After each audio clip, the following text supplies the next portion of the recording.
Pakar militer Cina menyebut, kapal induk Fujian akan menjadi alat strategis untuk menghalangi kekuatan separatis dari Taiwan.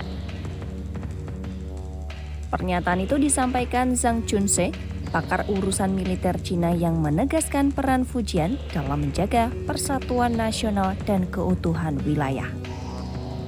Fujian sendiri baru saja resmi ditugaskan di Provinsi Hainan, Cina Selatan.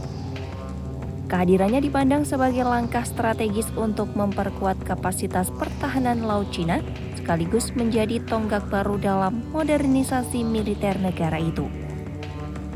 Kapal induk Fujian diluncurkan pada Juni 2022 dan dinamai sesuai Provinsi Fujian di Cina Timur. Fujian merupakan kapal induk pertama Cina yang dilengkapi dengan sistem ketapel elektromagnetik, teknologi canggih yang memungkinkan pesawat tempur diluncurkan dengan daya dorong lebih besar dan efisien yang lebih tinggi. Zhang Junse menjelaskan, Fujian memiliki 3 peran utama dalam strategi pertahanan Cina. Pertama, kapal ini akan memperkuat kedaulatan dan keamanan tanah air. Ia menilai dengan bertambahnya jumlah kapal induk di masa depan, Cina akan mampu melakukan operasi pertahanan di laut lepas yang lebih jauh dari garis pantai. Hal ini dinilai akan meningkatkan kapasitas angkatan laut dan memperluas wilayah pertahanan untuk menjauhkan potensi ancaman dari perbatasan negara. Zhang menegaskan kekuatan angkatan laut yang kuat adalah garansi bagi keamanan nasional. Keberadaan Fujian menjadi langkah konkret untuk memastikan bahwa Cina mampu melindungi diri dari setiap potensi tekanan atau ancaman di wilayah perairan. Menurut Zhang Junse, peran kedua Fujian adalah menghalangi kekuatan separatis di Taiwan. Ia menilai selama penyatuan kembali antara daratan Cina dan wilayah Taiwan belum sepenuhnya tercapai, Fujian akan memegang peran strategis dalam mendukung upaya menjaga persatuan nasional. Zhang menekankan kapal induk Fujian akan memberi dampak penting dalam menjaga setiap gerakan atau kekuatan yang dianggap mengancam keutuhan wilayah Cina.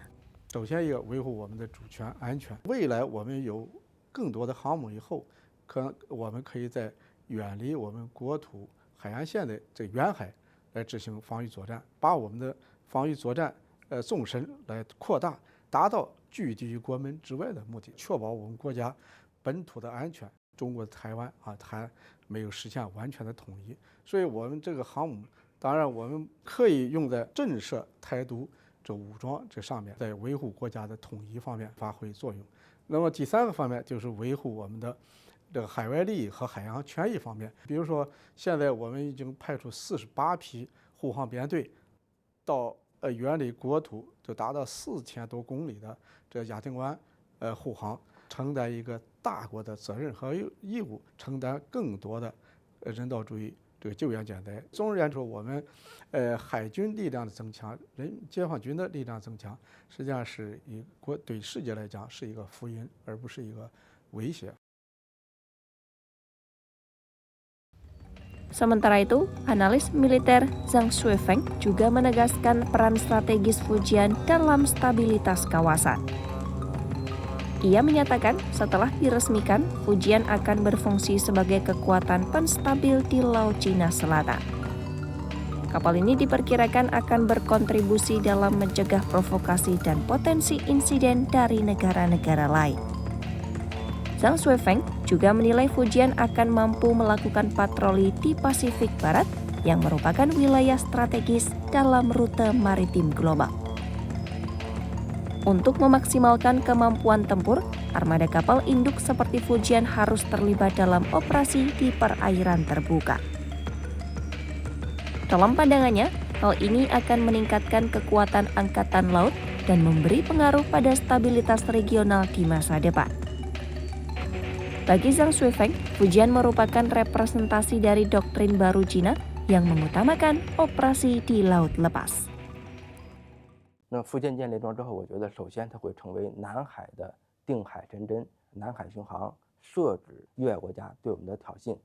其次呢，福建舰编队也可以在西太平洋进行巡航，要想充分发挥航母编队的作战效能就是要到大洋上去，特别是在未来可能的维护祖国统一的战斗中。 Kapal induk ini dipandang sebagai simbol dari pergeseran strategi pertahanan Cina dari pertahanan pantai menjadi pertahanan terbuka yang mengandalkan kekuatan maritim. Dalam konteks teknologi, Fujian menjadi kebanggaan baru bagi Cina.